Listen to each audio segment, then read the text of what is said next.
Então, vamos continuar. Vimos no nosso último módulo o conceito de racismo estrutural, né?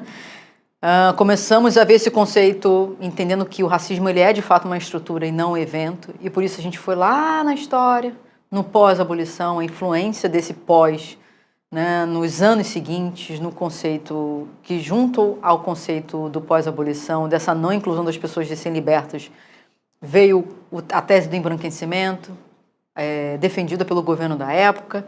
Consequentemente, ficou bastante conhecido o conceito do mito da democracia racial, que não ajudou em nada na inclusão de pessoas negras na época. E, por fim, a gente viu a importância dos movimentos, né, antirraciais, dos movimentos negros, nesse debate para entender que, na verdade, existe racismo no Brasil. Vimos o próprio conceito de racismo institucional, ou melhor, de racismo estrutural. A gente vai voltar a ele nessa aula, né? E aí, ele vai, inclusive, nos ajudar a entender o conceito de racismo institucional. E para entender, inclusive, o conceito de racismo estrutural, a gente passou por outros conceitos, né? Começando a falar de cor e raça, em que a gente viu que a raça, essas características raciais do ponto de vista biológico, elas não são diferenciáveis, ou melhor, elas não nos colocam em posições de superioridade ou inferioridade, nós seres humanos, mas o quanto essa característica do ponto de vista social e político, ela se fundamenta, ela faz sentido, né? Vendo esse conceito, a gente entendeu o que são pessoas negras, que é a soma de pessoas pretas mais pardas. Lembramos, ressaltamos, né, que pessoas brancas também são uma cor e uma raça, daí o conceito de branquitude. A gente viu também a definição de preconceito, quanto o preconceito racial são rótulos raciais, são estereótipos raciais que a gente cria e que são muito influenciáveis pela nossa cultura, pela nossa história, pelo nosso dia a dia. Vimos o conceito de discriminação racial, que é a prática do preconceito, ou seja, o preconceito colocado em prática, ele se torna uma discriminação racial, que pode ser consciente ou inconsciente, e por fim, chegamos no conceito de racismo estrutural, que aí sim, a gente entendeu, a gente conheceu, que é essa discriminação sistematizada, ou seja, essa discriminação que acontece o tempo todo, em todos os espaços, atingindo até mesmo a nossa subjetividade, a forma como a gente se percebe, a forma como a gente se relaciona, a forma até mesmo como a gente ama, se relaciona afetivamente. Então, o racismo é essa discriminação que está presente em todos os lugares. É uma estrutura, de fato, né? E para esse módulo, essa aula, a gente vai aprofundar no conceito de racismo institucional, né? E para falar dele, a gente vai abordar, pela teoria do professor Silvio de Almeida, 3 concepções de racismo, né? O racismo individual, o racismo institucional e o racismo estrutural. Além disso, a gente vai aproveitar para dar uma pincelada e falar sobre racismo e objetivos de desenvolvimento sustentável, também aprofundar na questão de racismo ambiental e também falar na relação do racismo com a economia. Vamos lá, tem muita coisa, eu sei, mas são elementos importantes para a gente aprofundar ainda mais nesse conceito, né, de racismo estrutural e, consequentemente, no racismo institucional. Bom, para começar, como eu falei, o professor Silvio Almeida ele apresenta para a gente, nos seus estudos, 3 concepções do racismo. O racismo do ponto de vista individualista, do ponto de vista estrutural e do ponto de vista institucional. E agora a gente vai ver cada um deles. Bora lá? Bom, a primeira concepção, ela percebe, ela analisa, ela categoriza o racismo como uma patologia, uma anormalidade, né? Como se não houvesse uma sociedade racista, e sim pessoas racistas que agiriam de forma isolada ou em grupos, né? A gente percebe logo de cara, já que vocês já assistiram a aula sobre racismo estrutural, que essa é uma concepção bastante frágil e limitada igualmente, porque ela não dá conta dessa realidade, porque se o racismo ele é estrutural, ele não tem como ser somente sobre esse aspecto individual, né? Sobre essas ações isoladas, não.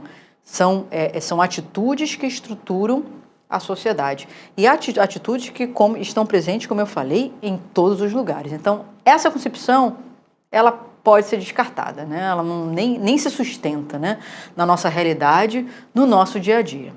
Pois bem, outra concepção é a do racismo estrutural, que a gente já viu, né? Mas eu volto aqui a ler o conceito com vocês. Vamos, olhando o slide, vamos ler junto. Forma sistemática de discriminação que tem a raça como fundamento e que se manifesta por meio de práticas conscientes ou inconscientes, que combinam desvantagens ou privilégios para indivíduos a depender do grupo racial ao qual pertenço. Então, como eu falei, o racismo estrutural é essa discriminação racial sistemática, que acontece o tempo todo e que ela gera o quê?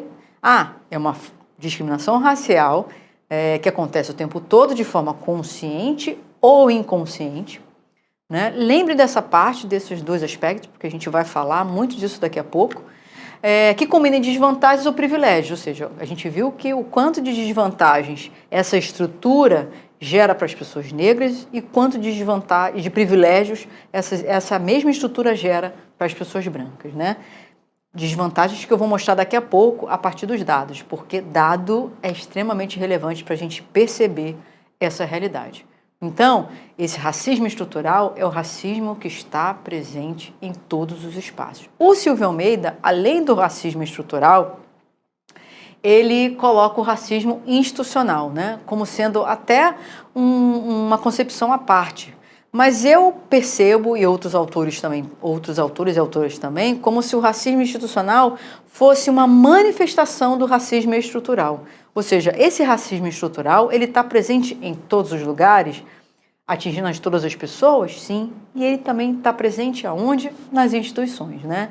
E aí, para falar um pouco, aprofundar mais sobre o conceito de racismo institucional, eu trago para o debate a Cida Bento, né? Fica a dica da leitura do livro dela, O Pacto da Branquitude. Eu havia falado sobre esse conceito aqui, também na aula sobre racismo estrutural, então fica a dica de mais uma leitura, porque a gente não se aprofundou nessa aula de racismo estrutural sobre branquitude, então fica a dica desse livro que aprofunda mais nesse conceito, né? nessa cor e raça das pessoas brancas e no papel delas no enfrentamento do racismo e o quanto elas se privilegiam dessa estrutura chamada racismo estrutural, né? E aí, o que a Cida traz nesse livro dela? O racismo institucional, justamente, ela começa o debate sobre o conceito falando sobre a ausência de neutralidade da sociedade. Eu falei na aula de racismo estrutural o quanto a nossa sociedade ela é marcada pela discriminação. O quanto o padrão é discriminar. Então, esperar não discriminação e esperar neutralidade e objetividade dos espaços da sociedade, não tem como. E por isso que ela lembra muito bem aqui. A neutralidade e a objetividade não são características de sociedade marcadas por preconceito e discriminação. Por que isso é importante? Porque quando a gente pensa numa instituição, quando a gente pensa numa organização, qual é a ideia que a gente tem? Mas aqui onde eu trabalho, aqui onde eu estudo, aqui nessa escola, aqui nesse lugar, a gente não discrimina. A gente dá espaço para todo mundo. A gente dá oportunidade para todo mundo. Todo mundo pode, sim, conseguir uma promoção, conseguir um salário melhor, conseguir um espaço de liderança. Mas Cida Bento lembra justamente isso, não tem como. As instituições, elas são formadas não apenas de concreto, de prédios. O que forma de verdade as instituições são as pessoas. Então não tem como, em todos os espaços tem pessoas, em todos os lugares tem pessoas, então não tem como não haver discriminação.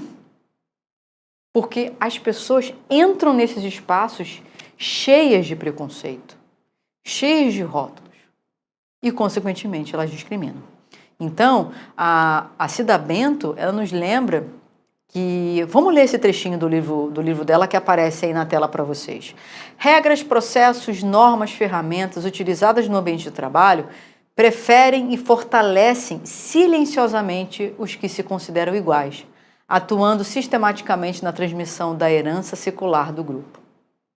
Ou seja, os processos corporativos, as normas institucionais, as ferramentas aplicadas nos espaços institucionais, eles seguem um padrão da sociedade, que é discriminar.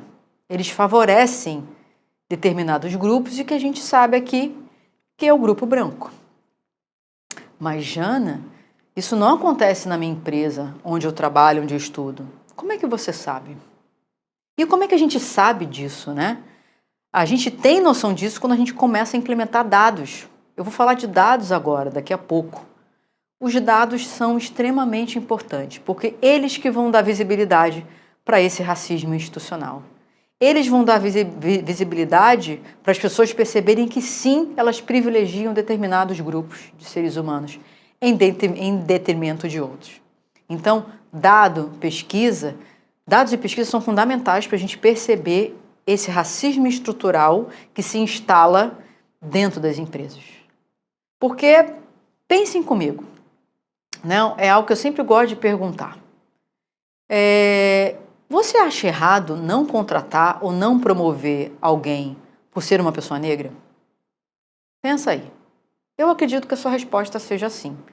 Que você ache de fato errado não contratar uma pessoa, ou não promover uma pessoa, ou não colocá-la no espaço de liderança por ela ser uma pessoa negra. Então, isso também acontece nas empresas. As empresas acham errado, as instituições acham errado não contratar pessoas pela cor e raça ou não promovê-las pela cor e raça. Mas por que isso acontece? Por que isso acontece? Pense nos lugares em que vocês trabalham. Pense nos lugares em que vocês estudam. Eu dei a dica do teste do pescoço no módulo sobre racismo estrutural. Você já fez esse teste e deve estar lembrando das pessoas negras que você encontra nesse espaço. Então, assim, quando a gente olha os espaços, a gente não vê, de fato, pessoas negras em muitos deles. Então, essas instituições, elas discriminam, mesmo que de forma inconsciente. Então, pensar na dimensão inconsciente da discriminação racial e desse racismo estrutural inconsciente é importante. Porque, de novo, se a gente não tem dado, se a gente não pesquisa, se a gente não percebe o dado racial, a gente não vai incluir racialmente, a gente vai continuar excluindo as pessoas negras dos espaços, né? E aí, a CIDA... e um ponto que eu acho que é super importante aqui também, né? Que as empresas, elas acham que não são racistas, que elas não discriminam, mas, ao mesmo tempo, elas não implementam nada para checar se de fato elas não são, né? Porque todo mundo acha errado discriminar, todo mundo acha errado não contratar, mas quando você olha o dado, quando você olha o perfil do mercado, quando a gente analisa o mercado de trabalho, a gente vai fazer isso daqui a pouco, a gente percebe que é isso que o mercado de trabalho faz. Ele discrimina, ele não dá oportunidade para todas as pessoas da mesma forma. Então, algo precisa ser feito, né? E perceber isso é fundamental, como eu falei, para mudar essa realidade. E aí a CIDA continua. Vamos ler comigo. O racismo institucional são ações em nível organizacional que, independentemente da intenção de discriminar, acabam tendo impacto diferencial e negativo em membros de determinado grupo.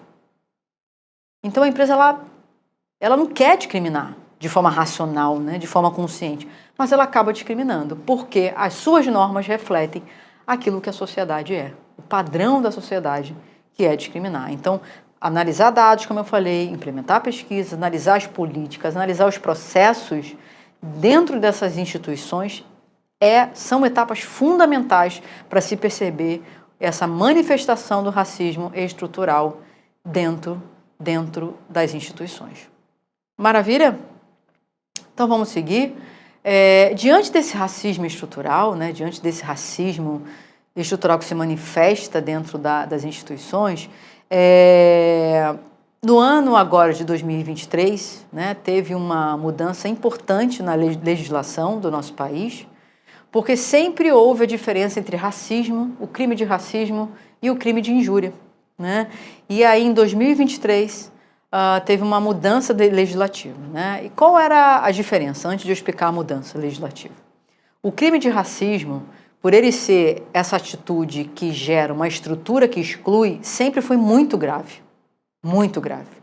Porque o crime de racismo pressupõe você proibir a entrada, a inclusão de pessoas negras em espaços, em locais, em determinados acessos a determinados direitos, a benefícios. Então, isso é extremamente grave, porque isso vai no sentido contrário até aquilo que a gente se propõe enquanto sociedade brasileira, né?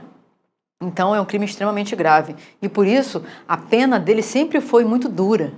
Prisão, não aceitar fiança, não, é um crime que não prescreve, ou seja, ele pode ser punível em qualquer momento, né? Então ele sempre foi um crime muito grave. Com a injúria racial, por outro lado, era um crime mais leve. O que é injúria? Injúria é você ofender a alguém, né? De acordo com o texto, né, do Código Penal, vai aparecer para vocês aí na tela, injuriar alguém ofendendo-lhe a dignidade ou decoro em razão de raça, cor, etnia ou procedência nacional. Né? Então, injúria é você ofender, né? É você magoar de uma forma interna essa pessoa, a sua dignidade, né? Atingir uma determinada pessoa específica, não um grupo de pessoas negras. Né? Então, o crime de racismo ele é mais amplo, que ele foca na população negra. Né? A injúria ela é direcionada. E a injúria, vocês devem estar lembrando de diversos episódios que vocês veem nos jornais, na televisão, que vocês até já presenciaram ou até passaram por ele, é o que acontece de forma muito mais recorrente, que está no nosso dia a dia, muito mais, né, de forma muito mais recorrente.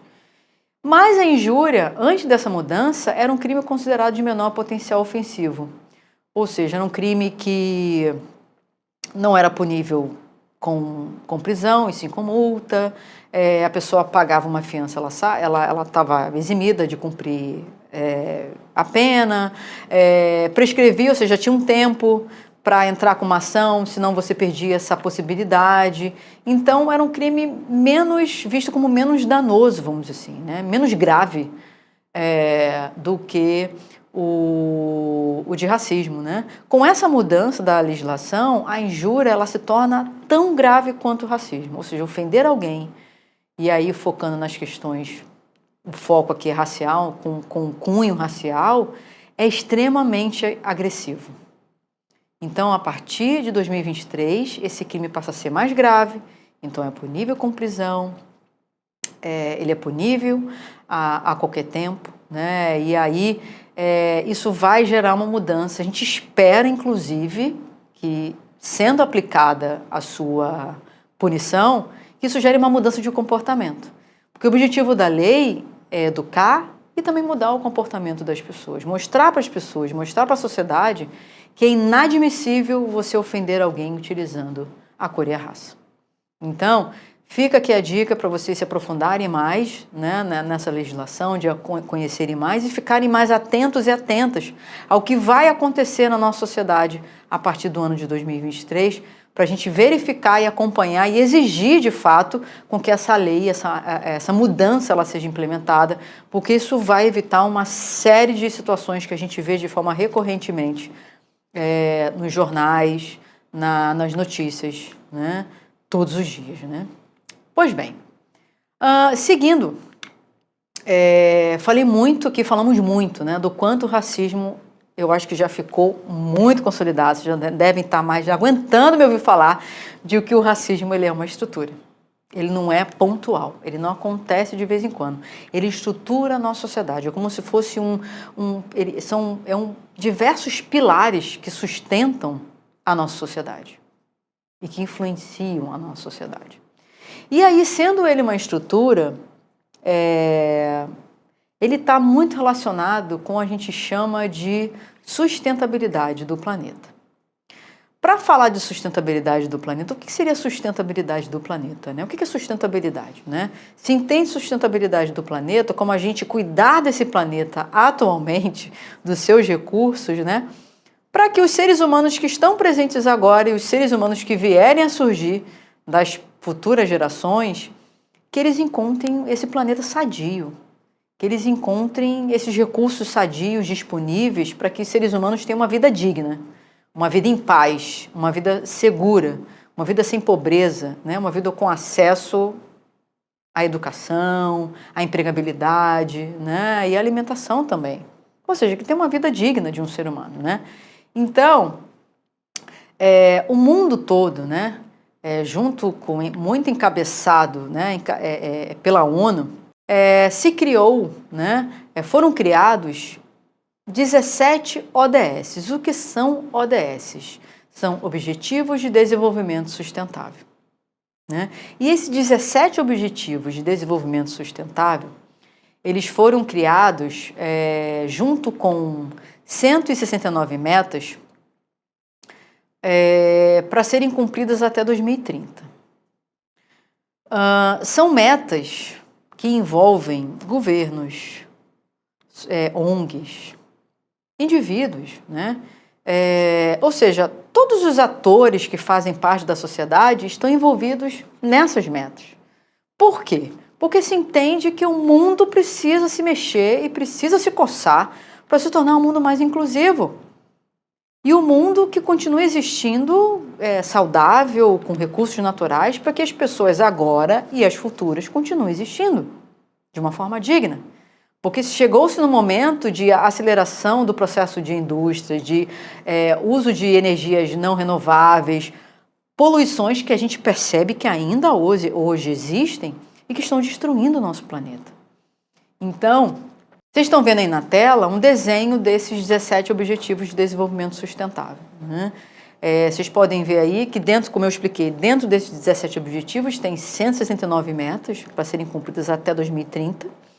E aqui vocês podem ver diversos aspectos, né, objetivos importantes para o processo de inclusão, erradicação da pobreza, fome zero, saúde, bem-estar, educação, equidade de gênero, né, a igualdade entre homens e mulheres, né, água potável, energia limpa, trabalho decente, esse processo de indústria, inovação e infraestrutura disponível para todas as pessoas, redução das desigualdades, comunidades e cidades sustentáveis, consumo e produção responsáveis, ação relacionadas à mudança climática, vida na água, a proteção da vida na água, a proteção da vida terrestre, a instituição de paz, porque direito à paz é um direito dos seres humanos, né? E o 17 mais como uma orientação do quanto os demais podem ser feitos de forma em parcerias, né? Para acelerar esse processo de inclusão. Pois bem, um ponto que eu sempre gosto de falar aqui quando eu trago a pauta de Agenda de Sustentabilidade dos Objetivos de Desenvolvimento Sustentável é que muitos são assim, direcionados ao meio ambiente, muitos são direcionados à sociedade e alguns outros são direcionados aos aspectos econômicos. Mas a provocação que eu queria deixar aqui para vocês de reflexão é que quando a gente aprofunda o debate, a gente percebe que, na verdade, todos eles envolvem pessoas. Porque se você fala num acesso... Bom, redução de desigualdade está muito evidente que está relacionada a pessoas, assim como pobreza, educação, fome, saúde, está relacionada às pessoas, né? Quando a gente pensa no acesso à economia, novos modelos econômicos, trabalho decente, isso tem a ver com pessoas. Porque economias saudáveis são aquelas que incluem todos os seres humanos. Então, quando a gente pensa em novos modelos econômicos mais inclusivos e menos discriminatórios, isso tem a ver com a inclusão de pessoas, com seres humanos, então tem a ver com pessoas também. E, por fim, quando a gente pensa em meio ambiente, a gente quer proteger, sim, a água, a vida terrestre, os impactos dessa mudança climática no meio ambiente, na fauna e na flora, mas também na nossa saúde, no impacto que gera para os seres humanos. Então, vocês percebam, protegendo o meio ambiente, a gente protege o ser humano também. E não apenas a fauna e a flora. Percebam que no frigir dos ovos, na hora que a gente esmiuça o debate, espreme o debate, no final das contas, todos esses objetivos têm a ver com o quê? Com os seres humanos.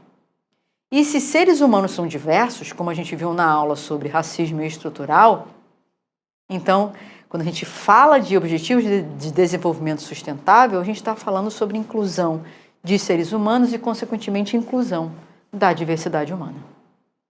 E se a gente fala de inclusão da diversidade humana, e se raça é um aspecto da diversidade humana, falar de inclusão racial também tem a ver com desenvolvimento sustentável.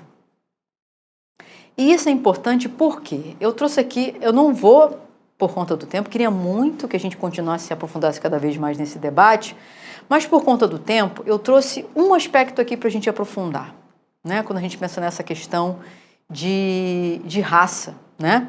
Bom, quando a gente analisa essa questão racial dentro da questão de sustentabilidade, eu queria trazer um ponto aqui para a gente aprofundar rapidamente.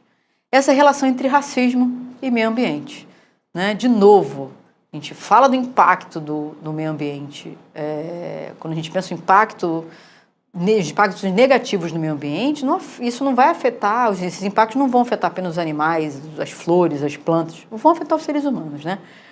E o quanto esse tema, como eu falei, está relacionado com inclusão e com diversidade. Quando a gente pensa nessa relação entre racismo e meio ambiente, olha só que interessante, não sei se vocês pensaram nesse termo conhecido como racismo ambiental, né? E o racismo ambiental, ele foi essa expressão criada na década de 80, né, pelo Dr. Benjamin Franklin Chaves Jr., que era um químico, e ele liderava os movimentos de direitos civis negros nos Estados Unidos. O conceito ele surgiu em meio a protestos contra depósitos de resíduos tóxicos, né, num condado lá nos Estados Unidos, onde a maioria da população que era atingida por esses resíduos era uma população negra. Então, qual era o objetivo aqui? Né? De demonstrar essa relação em que comunidades que estão em condições de maior vulnerabilidade, elas ficam mais expostas, sim, a esses processos de degradação ambiental. Né? E aí, falar sobre isso é super importante, porque essa mesma população negra, em maior vulnerabilidade social, ela vai estar mais exposta a esses processos de degradação ambiental, a esses processos de contaminação do solo, da água, reflexos relacionados a queimadas e consequências relacionadas a queimadas, inundações, etc. Então, quando a gente pensa nessa relação entre racismo e meio ambiente, é importante lembrar que esse processo de degradação do meio ambiente ele vai atingir as pessoas de uma forma diferenciada, né? E aí o quanto lembrar que essa mesma população que está em maior vulnerabilidade, ela também vai ter maior dificuldade de ter acesso a recursos naturais, a água potável, ar limpo, a melhores energias renováveis. Percebam que todos os aspectos relacionados ao meio ambiente, eles são influenciados e são impactados de uma forma diferenciada a partir do grupo dentro da diversidade humana em que você se encontra, né? E outro ponto que é super importante dentro desse aspecto do racismo ambiental é o quanto enquanto os espaços de decisão em que se discutem processos mais inclusivos, mudanças ambientais, mudanças de políticas ambientais, implementação de políticas ambientais, onde estão as pessoas negras? Onde estão essas pessoas que precisam estar ali também para falarem mais sobre como elas são impactadas de uma forma diferenciada? Então, criar programas também voltados para a proteção do meio ambiente precisam também que esses programas eles tenham impacto, tenham essa metodologia da interseccionalidade, essa lupa da diversidade, para que esse programa de fato ele seja efetivo e que ele considere essas diferentes perspectivas.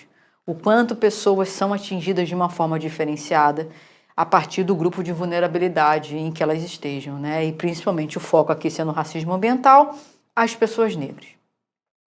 E aí, pensando nos Objetivos de Desenvolvimento Sustentável, né, eu acho que o ponto que eu queria trazer aqui para reflexão era justamente esse, quanto todos eles estão relacionados a seres humanos.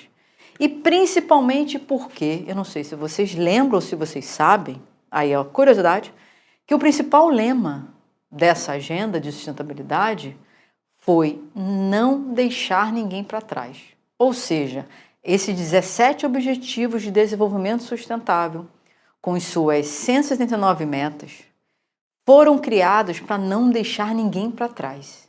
Ou seja, foram criados para que nenhum ser humano ficasse para trás. E a pergunta que eu deixo para você aí que está me vendo, quantas pessoas estão para trás? Quantas pessoas ficaram ainda mais para trás por conta da pandemia? Então, o mundo sustentável, gente, é um mundo inclusivo. É um mundo que inclui todos os seres humanos. E o grande desafio é a gente perceber todo ser humano como ser humano. Então, não existe mundo sustentável sem inclusão. Lógico, consequentemente, não existe um mundo sustentável sem inclusão racial. A gente volta para a próxima aula. Até daqui a pouco.